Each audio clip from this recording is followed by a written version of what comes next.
He didn't see it coming, and neither did his own team. 4 times in 3 race weekends, the stewards have reached for the same 5 letters next to his name: penalty. 4 times, the story gets told the same way: a mistake, a marginal call, a rule applied to the letter. But this time, something else happened. The man who runs his team stood in front of a camera and admitted fault for one of those penalties, in plain language, on the record. And then, when the harshest one of the 4 arrived, the one that actually cost him a podium, he said nothing at all. Pay attention to that gap. It comes back. Budapest was supposed to be redemption. Ferrari arrived at the Hungaroring as favorites, and for good reason. On Friday, Lewis Hamilton topped both sessions, leading a 1-2 that was 4/10 clear of the field. He was, by every account from the paddock that day, the fastest driver at that circuit. Toto Wolff himself, the man running the championship-leading team, admitted as much afterward. Hamilton was the one to beat on Friday, on Saturday morning, all weekend. And Mercedes still walked away with points. That is not a rival being generous. That is a rival stating a fact he'd rather not have to state. So how does a driver who was fastest all weekend end up 5th on the road? Here's where the file starts to get interesting.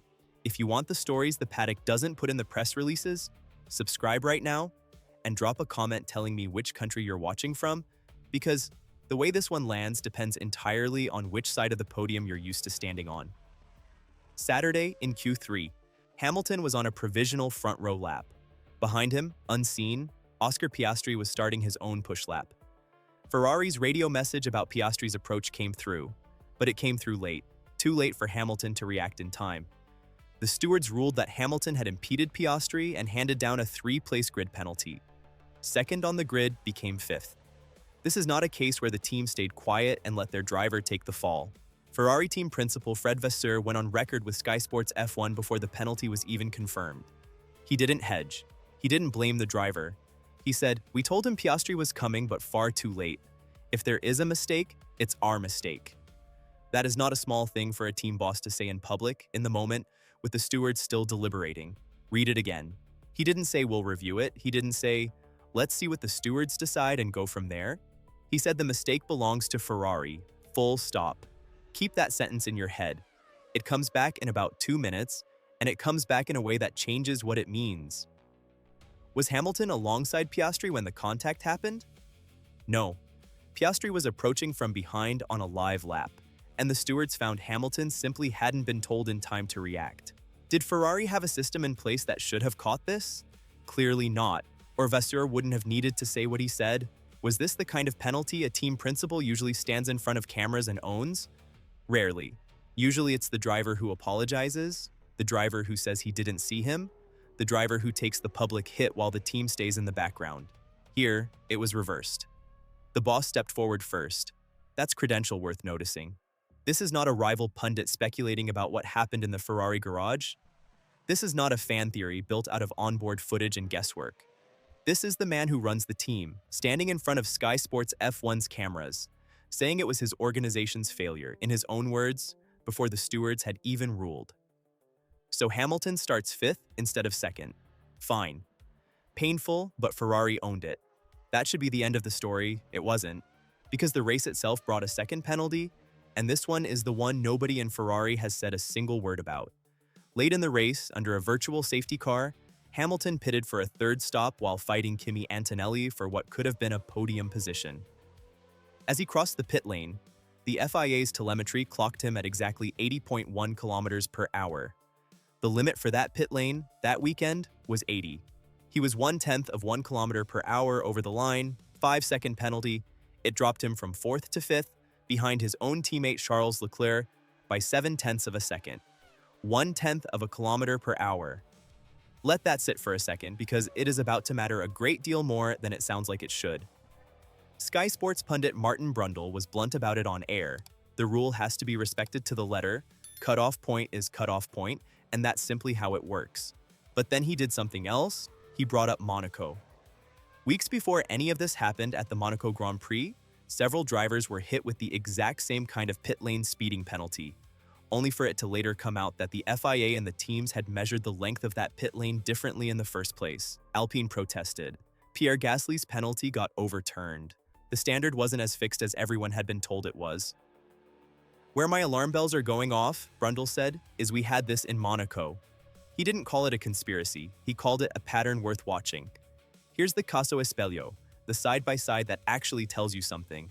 In Hungary's qualifying session, Ferrari's own team principal stood up within hours and said, on camera, unprompted by any protest, this was our mistake. In the Hungary race, an equally marginal, arguably more disputable penalty came down, 1/10 of a kilometer per hour, on a limit that has already been shown once this season to have been measured inconsistently. And from the team that just finished publicly owning its own error 2 days earlier, there has been nothing. No statement, no pushback, no mention of Monaco, not one word. Neither penalty, taken alone, looks indefensible. A late radio call is a real mistake. A speed limit is a speed limit, even at 1/10 over. But put them next to each other and ask yourself the obvious question. Why does a team principal who is completely comfortable admitting fault in one breath go completely silent in the next, on a call that's arguably far more marginal, and that actually cost his own driver a podium finish? And if you're not subscribed yet, this is exactly the kind of story you'll want to be here for the next time it happens, because this is the 4th time this month, and patterns like this rarely stop at 4. Let's talk about what that 1/10 of a kilometer per hour actually cost, because 5 seconds sounds like nothing, and it is not nothing. Hamilton served that penalty as time added after the checkered flag, not as a drive-through, which meant he crossed the line 4th on the road. Take those 5 seconds off his final time, and the gap to Leclerc at the flag isn't 7/10 of a second. It flips the other way entirely. That penalty did not cost Hamilton a 10th of pace. It cost him a position to his own teammate. And with Antonelli up ahead untouchable that day, it cost him a shot at defending 3rd against a driver he was actively racing wheel-to-wheel with, under that same virtual safety car. This has not been an isolated month for Hamilton either. Go back 3 race weekends and the pattern gets longer, not shorter. At Silverstone, a false start earned him a 5-second penalty. At Spa, a first-lap collision with George Russell brought another 5-second penalty. In Hungary alone, he collected 2 more. The grid drop for impeding Piastri, and now this one. 4 penalties, 3 weekends. And exactly 1 public admission of fault from the team that runs his car, for the 1 penalty that arguably mattered the least. What was Hamilton supposed to do differently at that pit entry? Brake earlier and lose more time to Antonelli, who he was fighting wheel-to-wheel for the position? Or take the tightest possible line and risk exactly this outcome?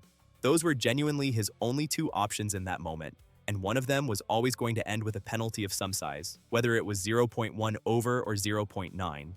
Now, the honest steel man, because it deserves saying plainly, the FIA has a real argument here. If 80.1 is allowed to pass without consequence, then 80.3 becomes the new normal tomorrow, and 80.6 the day after that. Brundle's own point stands. There has to be a line somewhere, and a line that bends for one driver bends for everyone. That is a defensible position. It is also not the one that survives the comparison to Monaco, where the same organization was measuring the same kind of limit inconsistently just weeks earlier. So here's the honest version of the question, because I'm not going to pretend this is proven when it isn't. Would this penalty have existed at all if Ferrari's own pit lane measurement or the FIA's own calibration had been a fraction different that day, the way it demonstrably was in Monaco? Nothing in the steward's written note answers that. It is not proven, and I'm not going to tell you it is. It's simply a question anyone who watched Monaco unfold is entitled to ask out loud. Zoom out for a second, because this isn't really about Lewis Hamilton, or even about Ferrari specifically.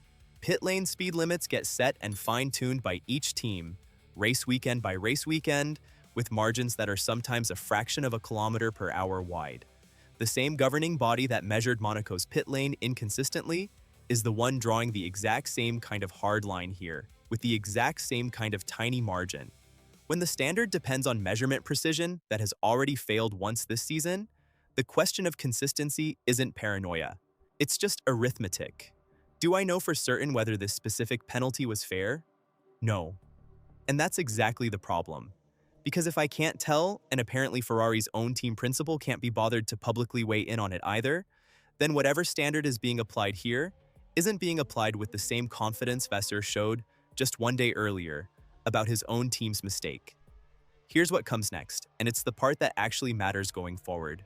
The championship gap now sits at 50 points between Hamilton and Antonelli, and Ferrari trails Mercedes by 72 points in the constructors' standings heading into the summer break.